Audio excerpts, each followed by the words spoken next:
ఓం నమః శివాయ శ్రీమాత్రే నమః. మిత్రులకి, శ్రీభిలాషులకి, అలాగే నన్ను ఇంతగా ఆదరిస్తున్న యూట్యూబ్ ప్రేక్షకులందరికీ కూడా పేరు పేరు ధన్యవాదాలు. మిత్రులారా, మీ అందరికీ పరాదేవత ఎల్లవేళలా మీతో ఉండి మీ మనోవాంఛ నెరవేర్చాలని మనస్ఫూర్తిగా కోరుకుంటున్నాను. ఈ షార్ట్ వీడియోలో మనం మంత్రాల గురించి తెలుసుకుంటున్నాం. అందులో గణపతి మంత్రాల గురించి తెలుసుకుంటున్నాం. ఎవరికైనా సరే మీరుంటున్న ఇల్లు కలిసి రావడం లేదా, మీ ఇంట్లో వాస్తు దోషాలు ఉన్నాయా, వాటి నివారణకు ఒక మంత్రం, గణపతి మంత్రాన్ని తెలుసుకుందాం. ఈ మంత్రసిద్ధి 1,20,000 సార్లు జపిస్తే సిద్ధిస్తుంది. ఇది మీరు రెగ్యులర్గా జపించవచ్చు.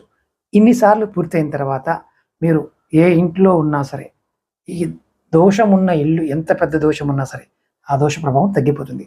ఈ మంత్రాన్ని నేను వీడియో డిస్క్రిప్షన్లో కూడా పెడతాను, మీకు ఒకసారి చెప్తాను. ఓం హ్రీం శ్రీం కం గణపతియే స్వాహ. ఓం నమో భగవతే వక్రతుండాయ మహాగణపతియే అం హ్రీం క్రోం హ్రీం గం శ్రీం సర్వజన ముఖ హృదయ రంజనం కురు కురు స్వాహ. ఈ మంత్రాన్ని నేను వీడియో డిస్క్రిప్షన్లో కూడా పెడతాను. మీరు ఈ మంత్రాన్ని కాపీ చేసుకొని రోజు ప్రయత్నించండి.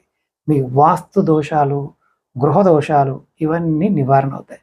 ప్రయత్నించండి, ఫలితాన్ని పొందండి. ఓం నమః శివాయ శ్రీమాత్రే నమః.